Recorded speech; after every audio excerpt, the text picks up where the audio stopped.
Gerald never thought he'd be sitting in front of a mirror at 78, quietly mouthing the words, "I'm still here." Not for anyone else to hear, just for himself. He had spent decades living for others. A husband for 45 years, a father, a friend, a foreman. But now, in the silence of an empty house, he realized he had never once lived for his own body. When his doctor asked casually, "Do you still masturbate?" Gerald chuckled awkwardly. "What am I, 20? The doctor looked him dead in the eye. "You should be." That moment cracked something open. Gerald had always believed pleasure was something to retire from, like an old uniform, something for younger men, not men with gray chest hair in a medicine cabinet full of pills. But he was wrong, and the first secret he wished someone had told him decades ago? Secret 1. Your body never retires from pleasure. Science confirms it. Older adults still produce dopamine, oxytocin, and endorphins through self-touch. These hormones aren't just for sex. They improve sleep, regulate blood pressure, ease depression, and keep the mind sharp. But nobody told Gerald that. Nobody told him that avoiding pleasure was costing him his clarity, his calm, his very health. He didn't know that by avoiding his own skin, he was starving his nervous system. We call it the silent drain effect, when men unknowingly weaken their emotional and immune systems by denying themselves the gentle release of self-pleasure. Gerald had dismissed the idea for years. Now, with trembling fingers, he wondered what else he had lost by obeying that silence. Secret 2. Touch is not lust, it's medicine. When you masturbate with care, not urgency, you stimulate the vagus nerve. This triggers calm. It lowers cortisol. It deepens your breath. And perhaps most crucially, it keeps the pelvic floor strong, protecting against incontinence and prostate issues. Gerald's friend had struggled with urinary dribbling. He wore pads in secret, but what neither of them knew was that neglecting sexual function weakens the same muscles that control bladder health. They thought they were aging, but they were simply ignoring the one therapy nobody talked about. Gerald sat at the edge of his bed that night, remembering his younger years, the hunger, the passion, the shame. And then slowly he placed his hand over his heart. Not lower, just there, bit bone. It had been a long time since he felt safe in his own skin. But safety doesn't always come from others. Sometimes it begins with you. Gerald whispered to the dark, "Maybe I'm not too old after all." The morning after Gerald spoke those quiet words, "Maybe I'm not too old," something shifted. He didn't leap out of bed. He didn't dance. But he sat a little straighter. His breath came deeper. And when he ran his hand over his jawline while shaving, he noticed it felt different. Not younger, just more present. Because Gerald had just rediscovered something we call the internal mirror reflex. It's the moment your body begins to respond, not to exercise, not to medication, but to your own attention. It happens when the touch you give yourself is not rushed or mechanical, but conscious, warm, reverent. And that leads us to Secret 3. The brain reacts to self-touch as social connection. MRI scans have shown that the same parts of the brain light up during affectionate self-touch as they do during connection with a partner. For men aging alone or feeling abandoned, this is not trivial, it's survival. Gerald had lived through the kind of loneliness you don't talk about at dinner parties, the kind that arrives at night like foink in the bones. That kind of emptiness doesn't just live in your heart, it lives in your cells.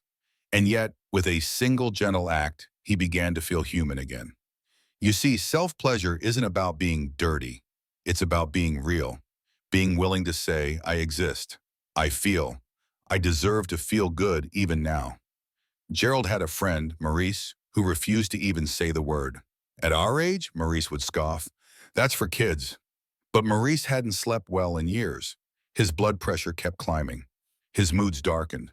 What Maurice didn't know is what researchers at Johns Hopkins and UCLA have quietly confirmed. Regular, mindful self-stimulation reduces chronic stress markers, helps regulate blood sugar, and boosts circulation to vital organs, including the brain and heart. And here's where Secret 4 unfolds. You don't need porn or fantasy. You need permission. Gerald had always assumed masturbation had to involve fantasy, images, or lustful daydreams. But it didn't.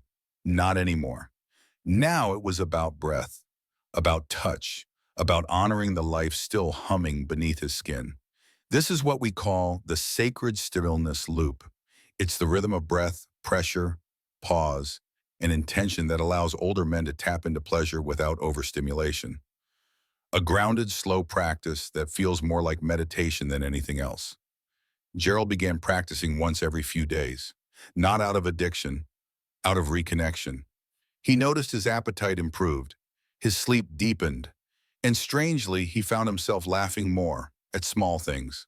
A squirrel outside his window, a song from decades ago. His body was thanking him, silently, faithfully.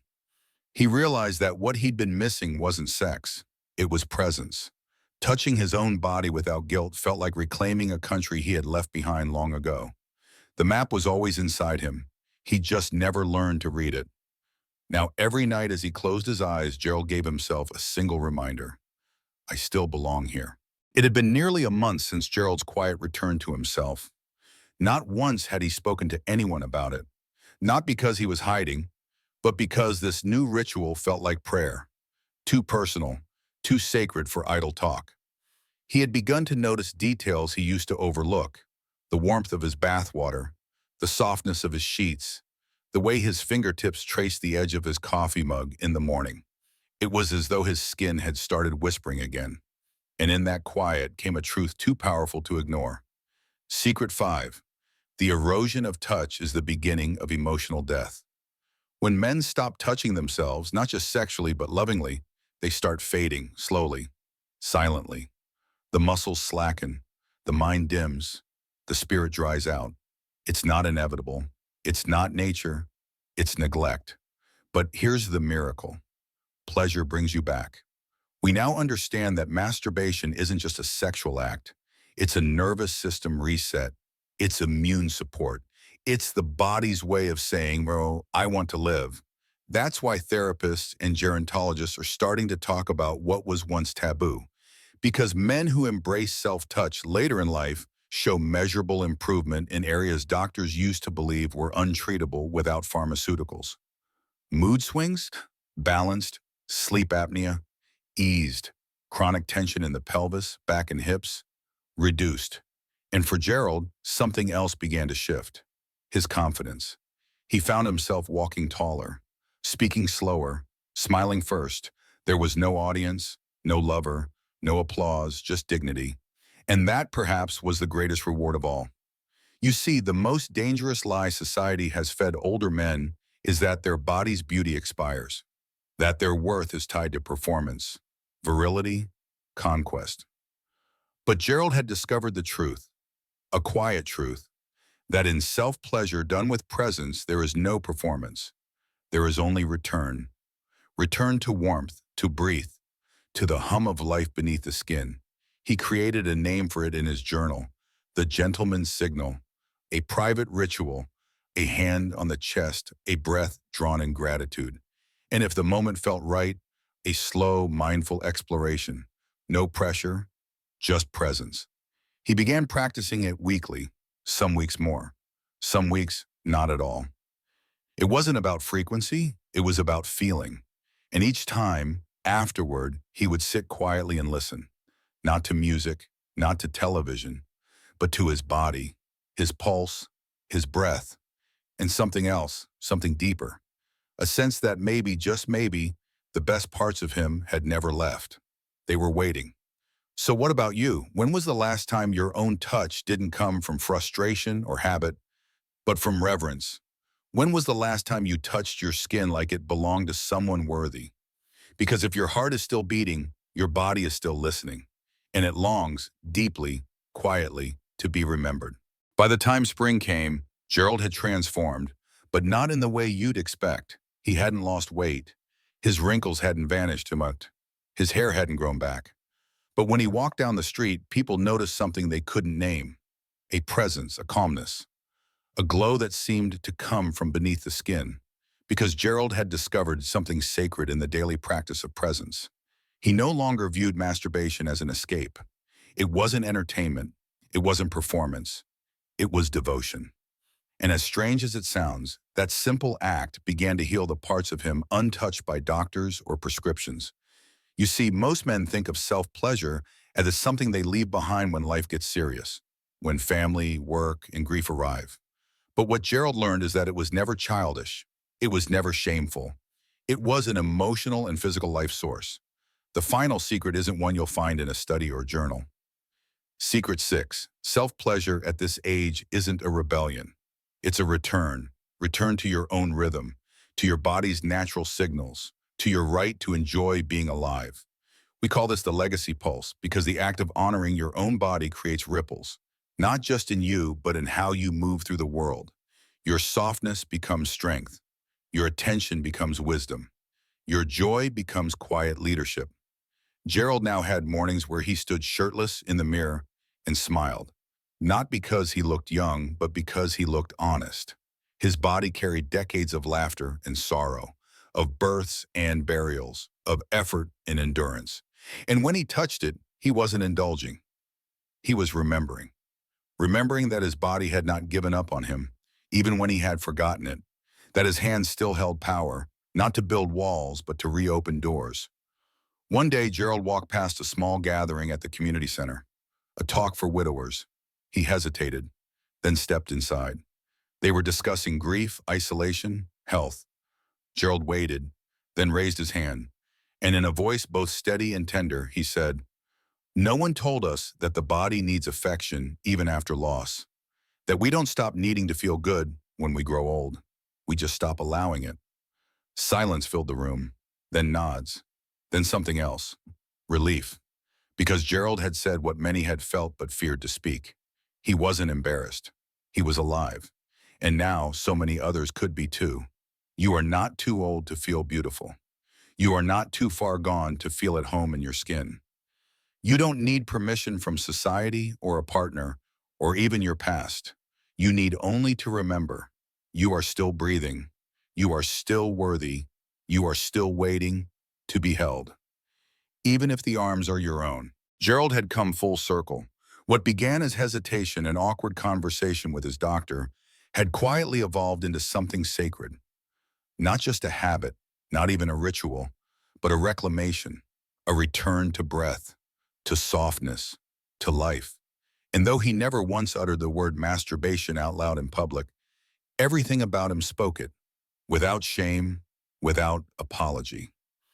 He walked like a man who had nothing left to prove but everything still left to feel. That's the strange, beautiful truth no one talks about. When older men reclaim their right to self-pleasure, they don't just improve their physical health. They regain something far more precious, their presence. You see, the body doesn't crave climax. It craves connection with breath, with warmth, with memory. And that connection doesn't vanish with age. It only becomes more tender, more patient, more real. Gerald's days became quiet celebrations, a long walk, a warm bath, a journal entry, a slow caress, not always leading to orgasm, sometimes just leading to peace because pleasure at his age wasn't about thrill, it was about remembrance. He remembered what it felt like to be loved and realized he could offer it to himself. That's the hidden power in the last secret, the one no man dares name.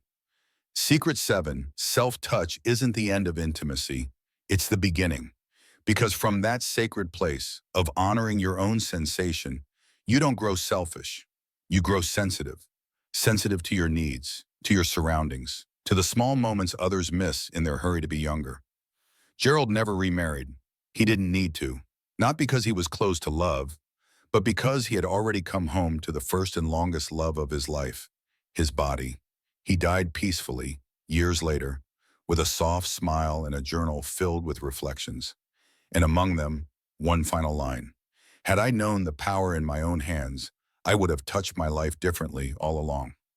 So here is your invitation, not from a doctor, not from society, from your body. Return. Return to the skin that still feels. Return to the breath that still softens. Return to the warmth, the rhythm, the pulse of your presence. You are not a relic. You are not a remnant. You are not finished. You are still here, and your body is still speaking. The only question is, Will you listen? Because sometimes the gentlest act of rebellion is to remember that you still deserve to feel alive.